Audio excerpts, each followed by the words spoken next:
तो previous class में session अचानक से खत्म हो गया था, तो उसमें हम लोग डिस्कस कर रहे थे बेसिकली कि what are the kind of drama that were prevalent in the Jacobean age. तो चार तरीके के ड्रामा थे: revenge tragedy, city comedy, tragi comedy और मास्क। बेसिक बेसिक डेफिनेशन ये था कि वो ट्रेजेडी जिसमें रिवेंज की स्टोरी हो, तो वो रिवेंज ट्रेजेडी है। सिटी कॉमेडी वैसी चीज जो सिटी लाइफ के फॉलीज को दिखा रहा हो कि शहरों में किस तरीके से लोग रहते हैं और क्या उनकी सोसाइटी में कमियां हैं, इन सारी चीज़ों को और उसका मजाक बनाया जा रहा हो। Basically mannerism, comedy of manner भी जिस कैटेगरी में फॉल करता है, तो वो सिटी कॉमेडी था।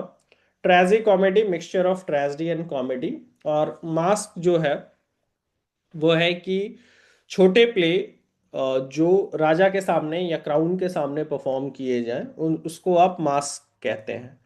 सो रिवेंज ट्रेजेडी किस मॉडल पे बेस्ड था, किस ट्रेडिशन का था? तो it was of Senecan tradition, bloody and violent. Example के तौर पे शेक्सपियर का हैमलेट, मिडल्टन और टर्नर्स का द रिवेंज ट्रेजेडी ही, मिडल्टन का ही विमेन बिवेयर विमेन, वेबस्टर का the White Devil, the Duchess of Malfi. एक और चीज जो मैंने क्लियर की थी कि जैकोबियन एज में वॉयलेंस और जो वॉयलेंस के अलावा जो इंटीमेट सीन्स थे उनको स्टेज पे प्रेजेंट किया जाने लगा था। ये एक मेजर डिफरेंस था शेक्सपियरियन ड्रामा और जैकोबियन ड्रामा में। उसके बाद विमेन जो है वो स्टेज पे थोड़ी बहुत आने लगी थी, जो एलिजाबेथन ड्रामा में जो टीनेज बच्चे परफॉर्म किया करते थे। तो और ऑडियंस में भी थोड़ा बहुत विमेन का मतलब इंट्रोडक्शन एक तरीके से हो चुका था। तो ये एक डिफरेंस जो आपको ध्यान रखना चाहिए। मिडल्टन, वेबस्टर का the White Devil, the Duchess of Malfi. एक और चीज एक एक करके सबको थोड़ा सा समझ लेते हैं।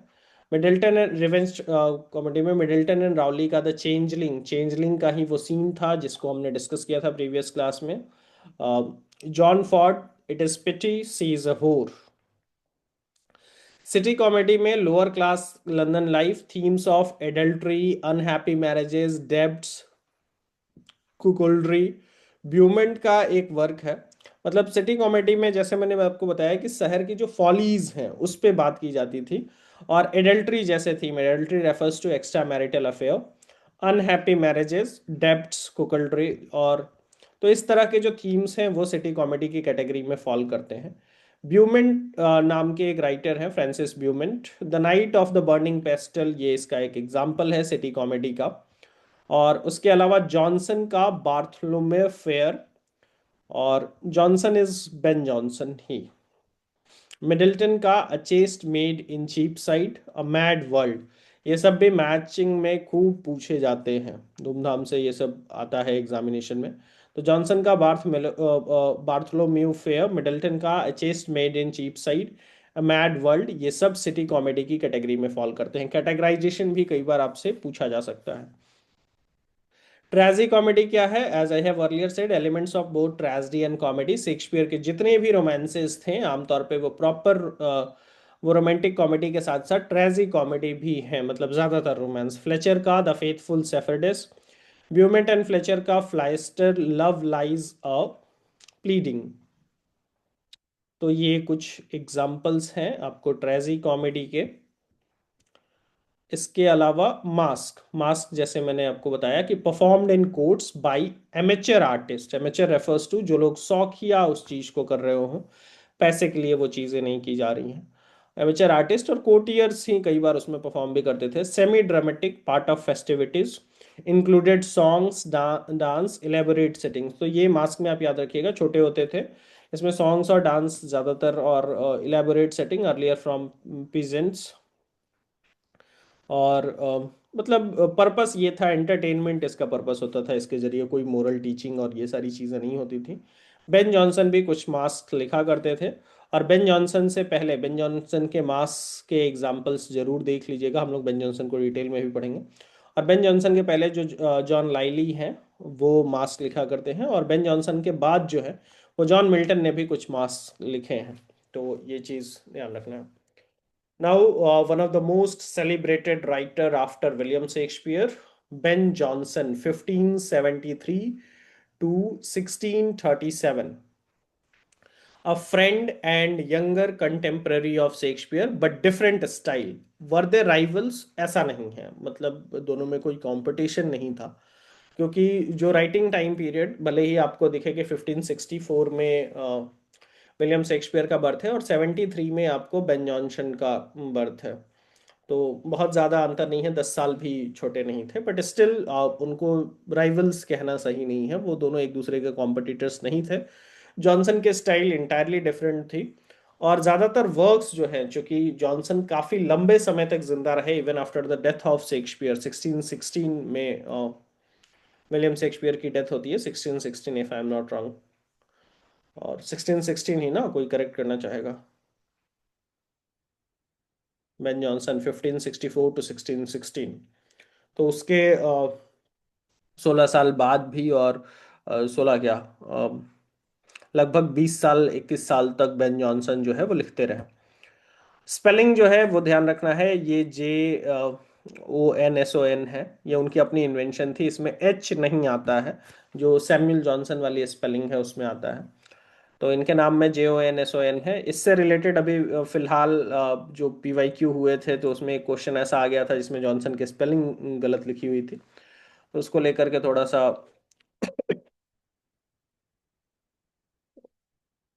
हुआ था। तो a product of grammar school like Shakespeare later acquired knowledge of French, Latin, Hebrew and Italian. तो ये चीज़ याद रखिएगा, बेन जॉनसन उस कैटेगरी में आते हैं जिनको ये सारी भाषाएं आती थी, फ्रेंच भी, लैटिन भी, हिब्रू भी और इटालियन भी। A favourite of king James first and he is the England's first poet laureate. England first poet laureate Johnson को इसलिए कहा जा रहा है, जैसे ऑफिशियल पोएट लॉरेट की बात हमने पहले की थी, पर ये इंग्लैंड फर्स्ट पोएट लॉरेट 1616 में बेन जॉनसन को बनाया गया। पोएट लॉरेट बेसिकली एक ऑफिस होता था जो आर्ट और लिटरेचर से रिलेटेड चीज़ों को देखता था और बहुत सारे ऐसे आर्टिस्ट को फंडिंग प्रोवाइड करा देता था। सॉरी। तो ये पहले, और इनको भी एक मतलब ठीक ठाक अमाउंट जो है वो मिलने लगा, वो क्राउन की तरफ से और राजा की तरफ से मिलता था, तो ये चीज़ें आपको ध्यान रखनी है। और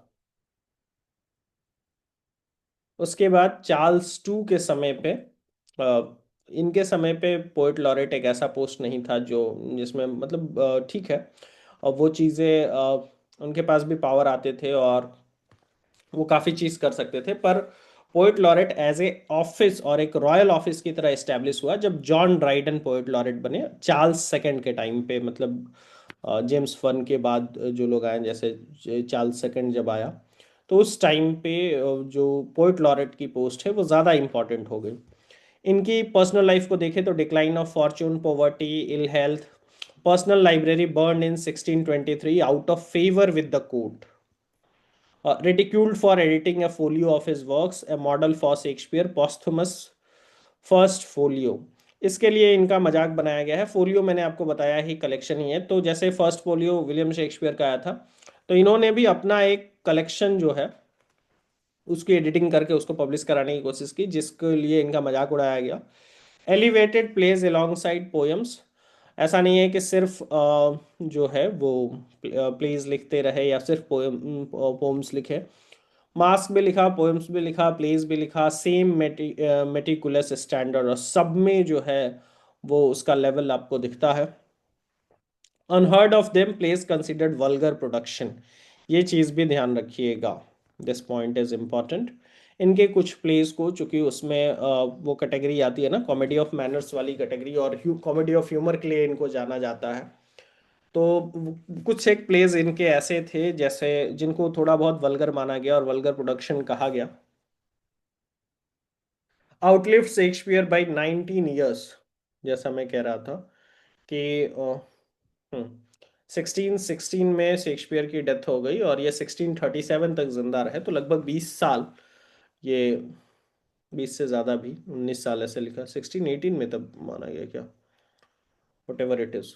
तो लगभग 2 दशक, 2 डिकेड्स तक शेक्सपियर से ज़्यादा जिंदा रहे and outlived all of his children. ये एक इंटरेस्टिंग फैक्ट है। इनके सारे बच्चे जो है, इसलिए भी इनकी लाइफ को थोड़ा सा ये कहा गया कि उसमें बहुत सारे प्रॉब्लम्स आते रहे, इनके सारे बच्चे इनसे पहले ही मर गए थे। तो plays for the court and for the public stage, जैसे मैंने कहा, मास के लिए भी जाने जाते हैं। और साथ ही साथ कॉमेडी ऑफ ह्यूमर, मतलब उनके बहुत सारे प्लेज, जैसे every man in his humour, every man out of his humour, फिर उसके बाद वोल्पोने, ये सब प्लेस के नाम अभी हम आगे देखेंगे। तो ऐसा नहीं है कि सिर्फ प्ले ही लिख रहे थे, प्ले के अलावा मास के लिए जाने जाते हैं, पोएम्स भी उतने ही अच्छे तरीके से लिखे। तो दरबार के लिए भी और कॉमन पब्लिक के लिए भी, दोनों के लिए उतनी ही शिद्दत से और उतनी ही मेरिट से, उतने ही उस लेवल का स्टैंडर्ड मेंटेन करते हुए ये लिख रहे थे। Drama, translations, poetry, court masque, historical tragedy, comedies, so lyrics भी। जैसे, हाँ, ये लाइन कई बार एग्जाम में पूछी गई है, drink to me with thine eyes, कहा गया।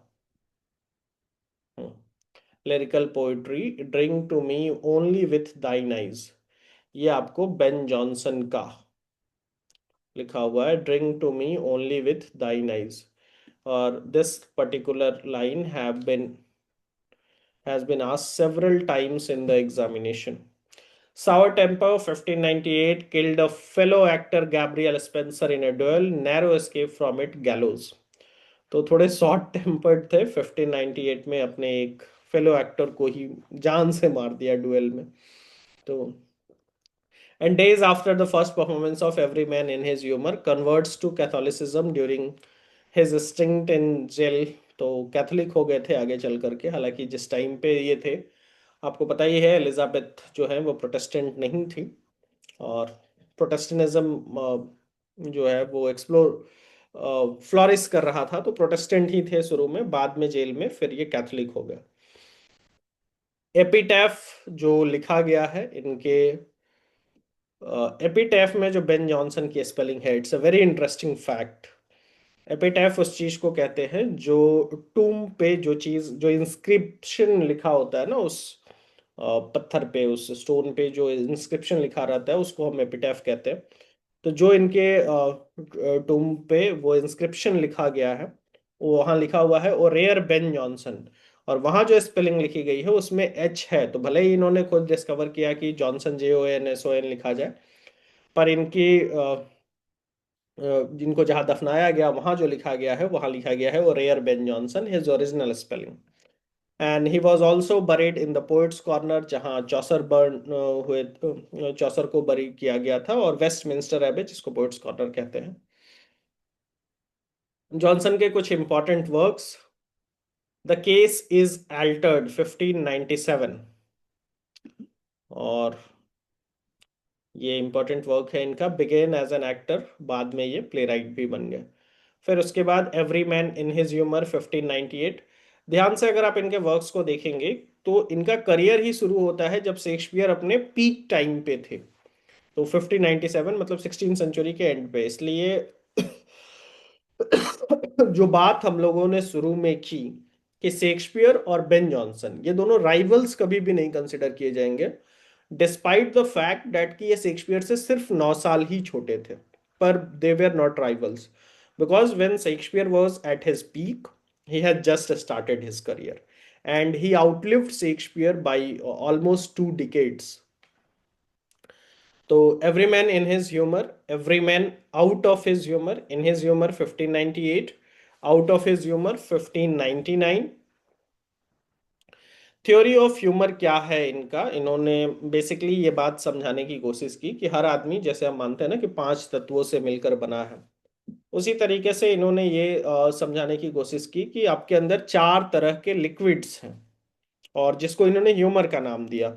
जो उस समय की जो मेडाइवल बायोलॉजिकल या मेडिकल थ्योरी आप कह सकते हो, वो भी ये थी कि आपके अंदर अलग अलग लिक्विड्स हैं। इन्होंने उन लिक्विड्स को इमोशंस के साथ जोड़ दिया, और बताया कि जो भी लिक्विड या जो इमोशन आपके अंदर डोमिनेंट हो जाता है, आपका कैरेक्टर वैसा हो जाता है। और सेम फिलॉसफी को अपने ड्रामा में यूज किया, जैसे अगर किसी के अंदर एंगर का इमोशन बहुत ज्यादा है, तो वो कैरेक्टर बहुत एंग्री हुआ करेगा। किसी के अंदर अगर कोई और इमोशन बहुत ज्यादा है, तो वो फनी होगा, या कोई जो है वो सैड रहेगा। तो इस आधार पे, यही इनकी थ्योरी ऑफ ह्यूमर थी। फोर ह्यूमर इन्होंने बताया जो एक पर्सन के डेमेनर को, उसके बिहेवियर को, उसके कैरेक्टर को डिसाइड करता है।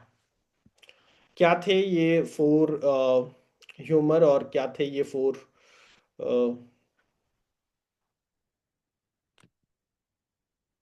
एक मिनट। ओके। तो ये चार ह्यूमर्स थे जिनके बारे में हम बात करेंगे आगे। पर यहाँ पे एक चीज जो और वर्क्स के अलावा, कि Shakespeare an actor in these place, क्या ऐसा था? तो मतलब इसके बारे में कोई स्पेसिफिक इंफॉर्मेशन अवेलेबल नहीं है, पर ऐसा नहीं है जैसे, क्योंकि बहुत बाद में शेक्सपियर इन प्लेस में एक्टिंग क्यों ही करेंगे इनमें बेन जॉनसन और शेक्सपियर में एक सिमिलैरिटी ये है कि they both started their career as an actor. पर इनकी जो मेजर कॉमेडीज है, जैसे वोल्पोने 1605, द एल्केमिस्ट 1610, एपिकोन, या Bartholomew Fair which was written in 8 years। तो बहुत समय लगा। Second only to Shakespeare, many contemporaries preferred Johnson. Sense ये है कि उस समय जो लोग, जब शेक्सपियर भी भले पीक पे लिख रहे थे, बट इनके टाइम के लोग जॉनसन को भी ज्यादा तरजीह देते थे। और ये स्पेलिंग भी translated Horace art of poetry. ये इंफॉर्मेशन मैं फिर से, ये बहुत इंपॉर्टेंट है। होरास की जो आर्ट ऑफ पोएट्री है या आर्ट्स पोइटिका, उसको इन्होंने ट्रांसलेट किया।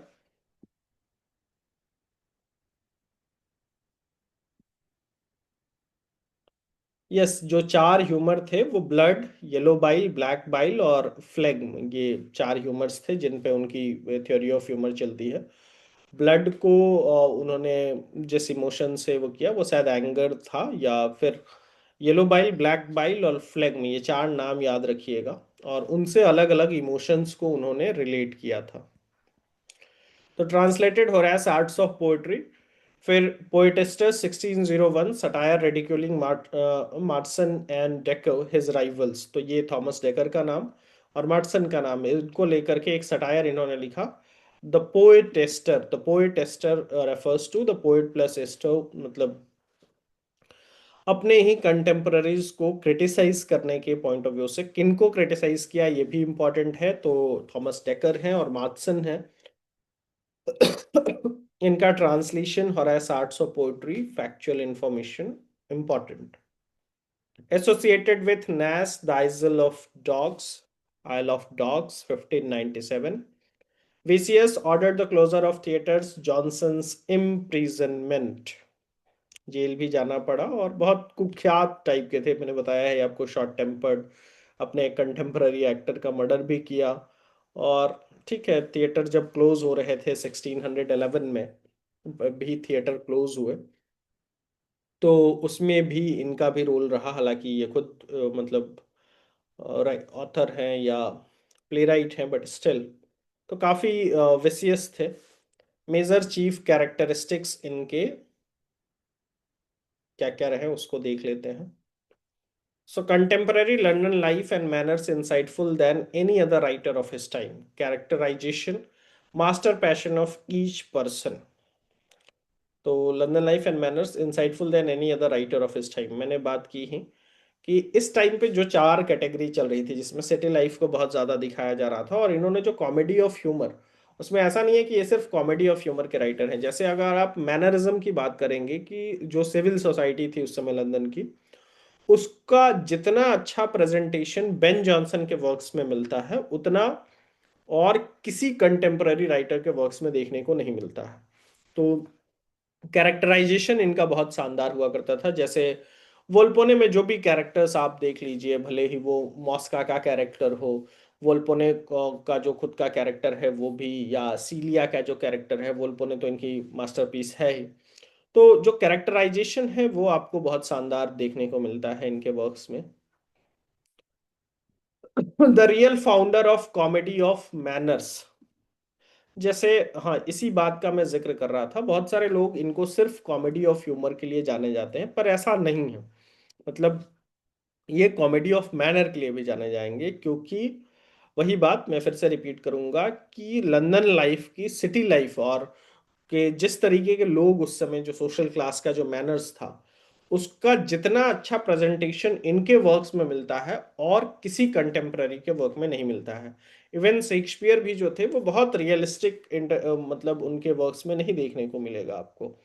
And he was a realist, not the world of romance, repudiated the lawlessness of the romantic drama, would not combine tragedy and comedy। तो इन्होंने ऐसा नहीं किया शेक्सपियर की तरह की ट्रेजी कॉमेडी और ये चीज। कॉमेडी लिखा, कॉमेडी में सटायर को ऐड किया, मैनर्स को पकड़ा या ह्यूमर वाली थ्योरी को अप्लाई किया, ये चीज किया, पर ट्रेजेडी और कॉमेडी को कंबाइन नहीं किया है, ये चीज ध्यान रखिएगा, which is the chief difference between Shakespeare and Johnson. और एक चीज जो इन्होंने कहा कि the chief function of literature is to instruct, didactic realism की कैटेगरी में इनको फॉल किया जा सकता है। डिडैक्टिक रियलिज्म का मतलब ये है कि इनका मानना था कि लिटरेचर का पर्पस आपको कुछ ना कुछ समझाना है, मतलब डिडैक्टिक होना है, आपको कुछ इंस्ट्रक्ट करना है, कुछ समझाना, कुछ सिखाना, वो चीजें होनी चाहिए। पर्पस सिर्फ एंटरटेनमेंट नहीं है, मेन पर्पस आपको इंस्ट्रक्ट करना है, आपको गाइड करना है। So that was the point of Johnson, and he was the first great. Sorry,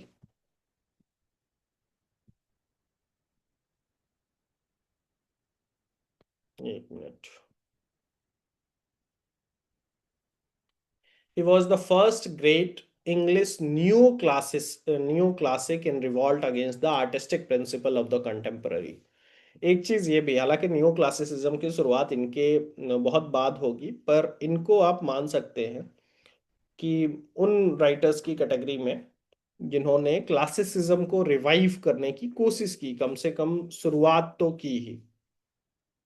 उसके बाद the classics as a cure for the uncontrollable romantic exuberance of Elizabethan literature. और limitation of Jonson क्या है, क्या इनमें कमियां थी? तो predomination of intellect, product of learning skill and effort, lacked true genius, creative power, charm, and spontaneity. Conscious artist and reformer working on clearly defined principle। तो Johnson के अगर हम लिमिटेशंस की बात करें तो आप देखेंगे कि इनके वर्क्स, मतलब he was well qualified, he has great knowledge, but still वो जो क्रिएटिविटी चाहिए होती है, कुछ क्रिटिक्स का ऐसा मानना है, वो जो चार्म, जो स्पॉन्टेनिटी चाहिए होती है कि ऑटोमेटिक चीजें हो रही है, ऐसा नहीं। चीजें इनकी राइटिंग्स में या इनके वर्क्स में मैकेनिकल दिखती हैं, ऐसा नहीं है, वो स्पॉन्टेनिटी नहीं दिखती है, वो क्रिएटिव चार्म नहीं दिखता है। कॉन्शियस आर्टिस्ट एंड रिफॉर्मर थे। और ये चीज जो है, वही बात जो मैं कह रहा था कि laboured and mechanical writing overshadowed all other merits. तो जो चीजें, मतलब हालांकि शानदार प्ले राइट की कैटेगरी में आएंगे, बट स्टिल राइटिंग थोड़ी सी मैकेनिकल तो थी ही, मतलब इट वाज नॉट उतना वो स्पॉन्टेनियस राइटिंग है ऐसा लगता नहीं है। इसके अलावा इस एज के जो और जैकोबियन ड्रामा और जैकोबियन एज में जो और ग्रेट ड्रामेटिस्ट हैं, उनमें जॉनसन के बाद जो अगला बड़ा नाम है वो है George Chapman. So is the first major writer of Jacobean drama. Homer का ट्रांसलेशन इन्होंने किया। आपको उसमें समझना है, जॉनसन ने होरेस का जो आर्ट्स पोइटिका है उसका ट्रांसलेशन, और चैपमैन ने होमर का ट्रांसलेशन किया, most famous bloody violent and good. First play the blind beggar of Alexandria, ये आपको नाम पूछा गया है एग्जामिनेशंस में और पूछने की पॉसिबिलिटी भी है। So the blind beggar of Alexandria was the first play of George Chapman. Character Kleenex compared to Christopher Marlowe Tamburlaine. तो इसमें ब्लाइंड बेगर्स ऑफ अलेक्जेंड्रिया में कैरेक्टर है क्लीनिथ्स नाम का, जिसको टैम्बरलिन से कंपेयर किया गया है, Tamburlaine which was a play by Christopher Marlowe. engaged with contemporary events, Chapman, Johnson and Marston. ये ईस्टवर्ड हो, ये कोलैबोरेटिव वर्क था। ईस्टवर्ड हो कुछ एक वर्क्स जो कोलैब, जिसमें जॉर्ज चैपमैन, बेन जॉनसन और मार्सन भी। Eastward Ho production house. In response to Westward Ho जो डेकर एंड वेबस्टर ने लिखा था, तो ये आपको ध्यान रखना है। पहले वेस्टवर्ड हो लिखा गया है, which was written by Thomas Dekker and Webster. Then Eastward Ho was written by Chapman, Johnson, and Marson. Controversial, angered King James, anti-Scottish. Point ये है कि ईस्टवर्ड हो और वेस्टवर्ड हो का जो रेफरेंस है उसको समझ लीजिए. इंग्लैंड में एलिजाबेथ के बाद जो राजा बना, हमने उसको काफी डिटेल में डिस्कशन किया था. He was basically the king of Scotland. तो जो ईस्टवर्ड हो लिखा गया वो थोड़ा कंट्रोवर्शियल था, जिससे जेम्स वो वन थोड़े गुस्सा भी हो गए, क्योंकि उसमें एंटी स्कॉटिश एलिमेंट्स और वो चीज़ें कि इंग्लैंड में दूसरे देश का राजा, और इंग्लैंड और स्कॉटलैंड को अलग पॉइंट से देखने वाली जो चीज़ें हैं वो थी उसमें. उसके अलावा आपको नेक्स्ट जो है वो ब्यूमेंट एंड फ्लेचर हैं, इन पे भी बात कर ही लेते हैं. फ्रांसिस ब्यूमेंट कैम्ब्रिज से पढ़ाई किए थे. He was the wittiest, collaborated with Massinger. George Massinger is an important writer. और जॉन फ्लेचर जो है वो ऑक्सफोर्ड से थे. ये ऑक्सफोर्ड और कैम्ब्रिज की जोड़ी, फ्लेमेंट एंड ब्यूमेंट एंड फ्लेचर. तो Fletcher was from Oxford and Beaumont was from Cambridge. इन दोनों ने साथ में मिलकर के बहुत ज़्यादा कोलैबोरेटिव वर्क किया. ऑलमोस्ट 52 प्लेज साथ में लिखे, जो आमतौर पे सिटी लाइफ से रिलेटेड और लंदन लाइफ से रिलेटेड थे. तो सिटी कॉमेडी और ट्रेजी कॉमेडी के कैटेगरी में आते हैं. इनके वर्क्स कुछ देख लीजिएगा जो पॉपुलर हैं.